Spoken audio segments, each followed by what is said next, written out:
In this driving lesson video, we're going to talk about two areas of driving that can cause learners some confusion and some difficulties. Those areas are using the handbrake and getting extra or excessive blind spot checks. A few weeks ago, I had a learner driver here in Wexford, and she came from a different driving school with a different style of teaching. Basically, this learner was applying her handbrake every single time she stopped. It didn't matter if it was a hill or if she was stopped 2 seconds or 20 seconds. If she came to a junction, she was lashing up that handbrake. Now, I want to say a few things about using the handbrake in this way. First of all, it's not wrong to use the handbrake regularly or at every stop sign or something like that. It's just not necessary, and it's just not practical.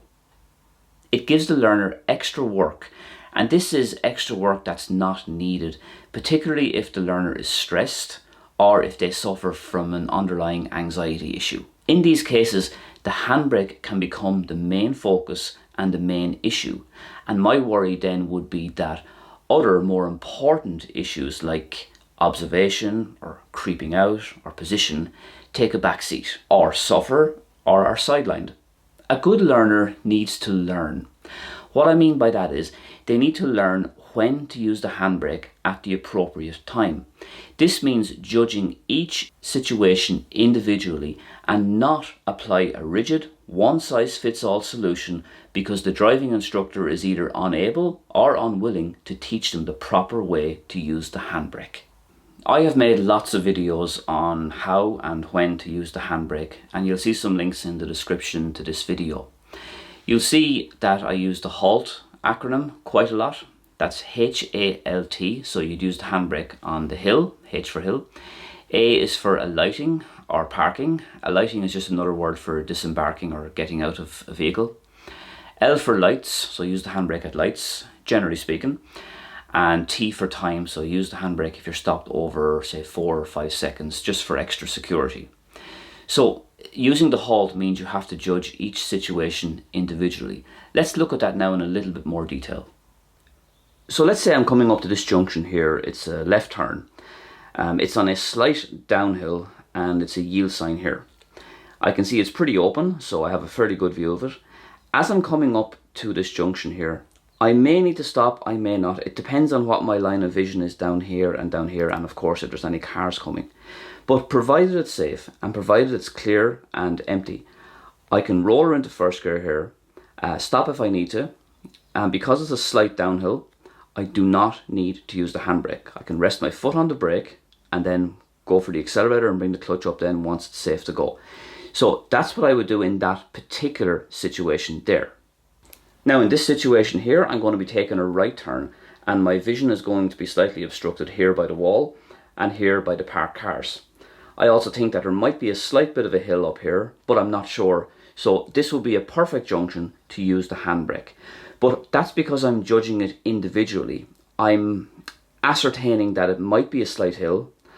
I decided that it's quite blind from what I can see on the approach in terms of the wall here and the parked cars.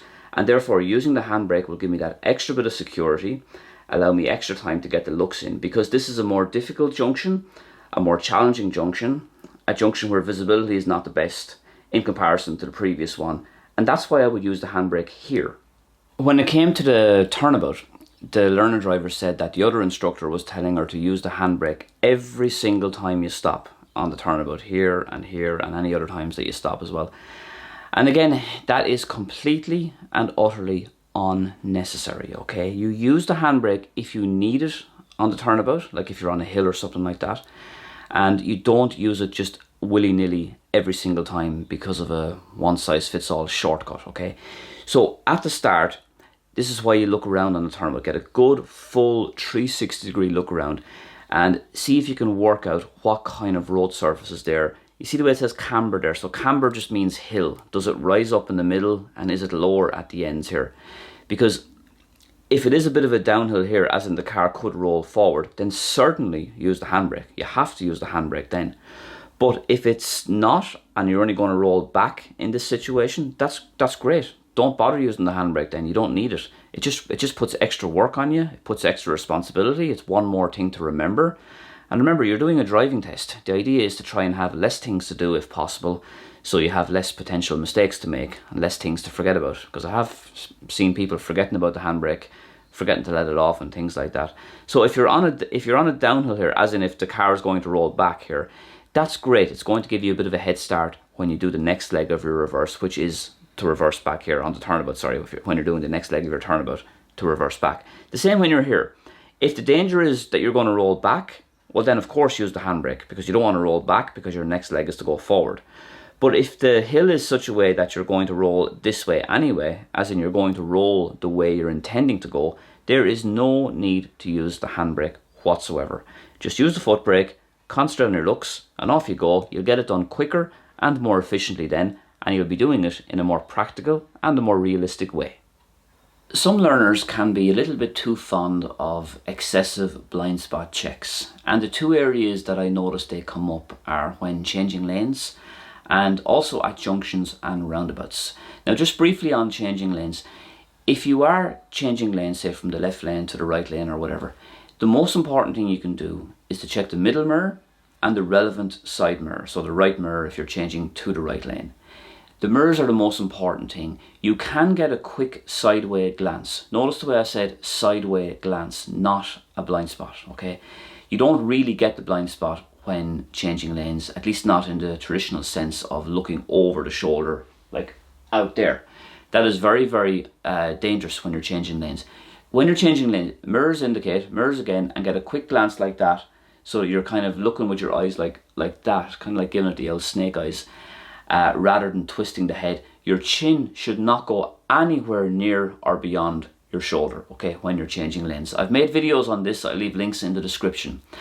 The other thing about blind spot checks then is at junctions and roundabouts and going from major to minor, minor to major. So let's have a look at that in a little bit more detail then. So something I read about in the emails from time to time is people checking over the shoulders at junctions like this or like this. Now, I do not know why they are doing this or who on earth is telling them to do something so ridiculous, but they do it anyway, and I always try and tell them to not do it, okay, because it's not necessary, you don't get any benefit out of it, and it just looks a bit ridiculous, okay. So if you're coming up to, let's say, a left turn here like this, the most important thing on the approach, check the mirrors, indicate, slow down gradually, all the stuff that I would regularly say in my videos. And then when you get here, stop in the appropriate position, keep left if you can. Now, just look left and right. Mainly right, because the cars here have the right of way, but look left as well so you're not staring the one way. There is absolutely no need to be turning around, looking over your shoulder here, the right shoulder, turning around, looking over the left shoulder here, and then going. Because a lot of things can happen in the meantime if you do that. And while you might think you're being safe and checking for cyclists or whatever you're checking for, the risk of something happening on the major road is something that should be looked at with more care, and something that is more important. So focus on the main road, focus on where you're going. There's no need to be getting any of these blind spot checks. The same when you're taking a right turn, or at roundabouts by the way. When you're taking the right, same thing, mirrors indicate, proper position, focus on the road here, left and right, and then once it's safe to go, off you go. There's no need to be checking over the shoulders here or over here. So I hope you enjoyed this video. If you did, don't forget to give it a thumbs up and share it with somebody who might benefit from it. Let me know in the comments if you have any questions, and my email is here, danetigh@gmail.com, if you'd like to ask me any questions or if you'd like to send me your report sheet. But if you are sending me your report sheet, please tell me as much information about what happened in the driving test. Until next time, thanks again, see you soon.